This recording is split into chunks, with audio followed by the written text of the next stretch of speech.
వేసవిలో చిన్నపిల్లల ఆరోగ్యాన్ని రక్షించే పత్యాహారానికి కావలసిన మూలికలు పదార్థాలు ఒకసారి చూద్దాం. వట్టివేర్లు, చందనం, ఎండు ద్రాక్ష, అతి మధురం, చక్కెర.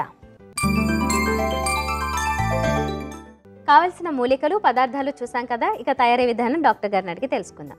డాక్టర్ గారు, మరి తయారీ విధానం చెప్తారా? అలాగేనమ్మా. మనం ఏమేమి వాడుతున్నామో అవన్నీ చెప్పుకునే ముందుగా స్టవ్ వెలిగించి బాండీ పెట్టుకుని నీళ్లు మరిగించుకుందాం. ఓకే.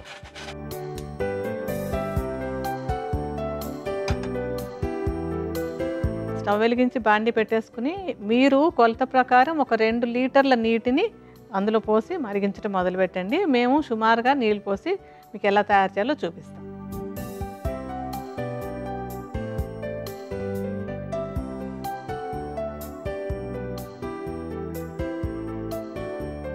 ఇప్పుడు ఈ నీళ్లు కాగుతుండగా మనం కావాల్సినటువంటి మూలికలన్నిటి గురించి మాట్లాడుకుందాం.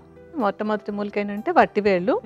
ఈ వట్టివేళ్ళు చాలా చలవ చేస్తాయి. ముఖ్యంగా ఎండాకాలంలో ఏంటంటే పిల్లలకి బలం అంతా తగ్గిపోయి నీరసంగా ఉంటారు. వాళ్ళకి బలం రావడానికి ఎండ వేడి యొక్క ప్రభావం వాళ్ళ మీద పడకుండా ఉండడానికి వట్టివేళ్ళు చాలా చక్కగా ఉపయోగపడతాయి. వట్టివేళ్ల చూర్ణాన్ని దాదాపుగా 400 గ్రాముల పరిమాణంలో తీసుకోండి. మీకు చూపించడం కోసం మేము కొద్దిగా చూర్ణాన్ని తీసుకొని విడిగా పెట్టుకుంటాం. ఈ చూర్ణాన్ని అందులో పెట్టించండి. మొత్తం చూర్ణాన్ని బౌల్లో వేసేసేయండి. ఓకే. మనం తర్వాత తీసుకునేటువంటి మూలిక అతి మధురం. అతి మధురం కూడా ఒక మంచి అంటే చలవ చేసేటువంటి మూలిక. అలాగే పిల్లలకి ఒక టానిక్ లాగా కూడా ఉపయోగపడుతుంది అనమాట. బలాన్ని ఇచ్చేందుకు ఉపయోగపడుతుంది. ఎండాకాలంలో బలహీనంగా ఉంటారు కదా పిల్లలందరూ. ఆ మాట కూడా మనం ఇందాక చెప్పుకున్నాం. బలాన్ని ఇవ్వడానికి ఇది బాగా ఉపయోగపడుతుంది. అతి మధురం చూర్ణాన్ని 50 గ్రాముల ప్రమాణంలో తీసుకోవాలి. సో కొంచెం అతి మధురం చూర్ణాన్ని వట్టివేళ్ల చూర్ణంలో కలుపుకుందాం. ఓకే.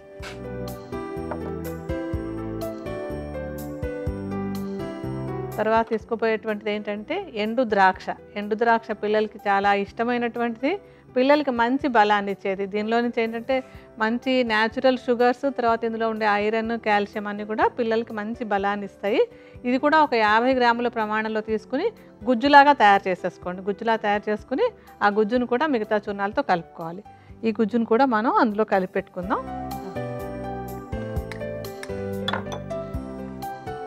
ఇంకొక మూలిక చందనం. చందనం కూడా చాలా బాగా చలవ చేస్తుంది. ఎండాకాలంలో పిల్లలకి వేడి వల్ల వచ్చేటువంటి అనేక అనారోగ్యాలని ముందుగా నివారించడానికి ఇది బాగా ఉపయోగపడుతుంది. చందనం చూర్ణం కూడా 50 గ్రాముల ప్రమాణంలో తీసుకోవాలి. కొద్దిగా ఈ చూర్ణాన్ని కూడా అందులో కలుపుకుందాం.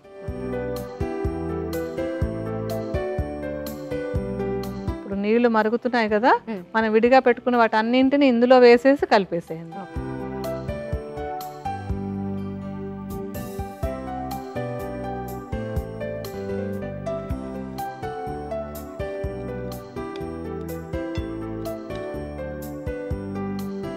ఇప్పుడు అన్నిటిని కలిపేసి స్టవ్ మీద మనం మరిగించుకుంటున్నాం కదా, కషాయంలాగా తయారు చేసుకోవాలి.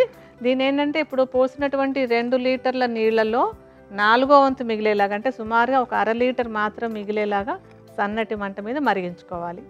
సో మంట సన్నగా పెట్టి నెమ్మదిగా దాన్ని మరగనిద్దాం. 4వ వంతు మిగిలే వరకు మనం మరిగించాలి దీన్ని. ఓకే.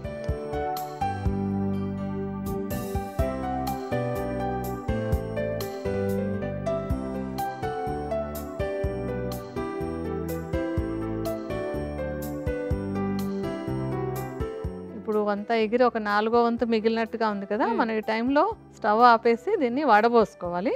ఓకే.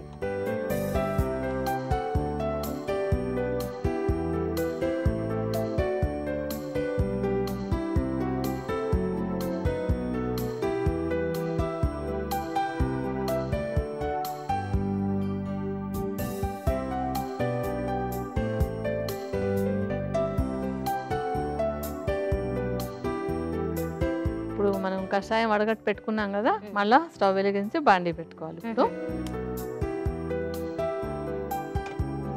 ఇందులో ఆ కషాయాన్ని పోసేద్దాం.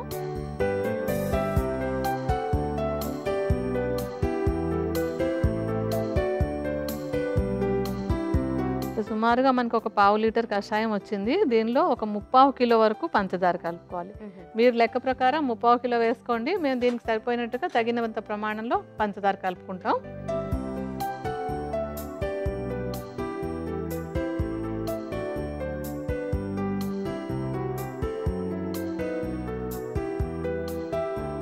ఏంటంటే బాగా చక్కెర అంతా కరిగి కొంచెం సన్నటి పాకం, మరి అని కాదు, కొంచెం తీగ పాకం లాగా అయ్యే వరకు దీన్ని సన్నగా సన్నటి మంట మీద మరిగించుకోవాలి. ఓకే.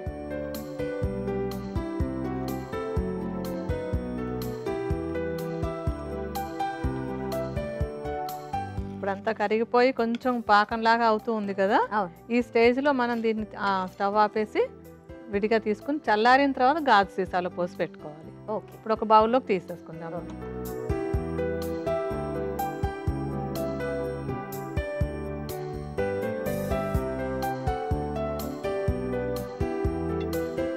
ఇప్పుడు మన అంటే ఔషధంలాగా ఉపయోగపడేటువంటి పథ్యాహారం రెడీ అయిపోయినట్టే. ఓకే. ఏ విధంగా తీసుకోవాలో కూడా చెప్పండి. అలాగేనమ్మా. ఇదేంటంటే ఈ పానీయాన్ని మనం ప్రిజర్వ్ చేసుకోవచ్చు, ఏమి వేరే ఇంకేం ఔషధంలో ఏమి కలపక్కర్లేదు, ప్రిజర్వేటివ్స్ నిలవ ఉంటుంది. దీన్ని ఏం చేయాలంటే ఈ ఎండాకాలంలో పిల్లలకి ఒక భాగం ఈ పానీయానికి ఒక భాగం నీళ్లు కలపాలంటే సమానంగా నీళ్లు కలిపి రోజు ఒక కప్పు ప్రమాణంలో పిల్లలకి ఒక పానీయంలాగా రోజు ఇస్తున్నట్టయితే కనుక ఎండాకాలంలో వాళ్ళ ఆరోగ్య రక్షణకి ఈ ఔషధం లాంటి ఈ పానీయం చక్కగా ఉపయోగపడుతుంది.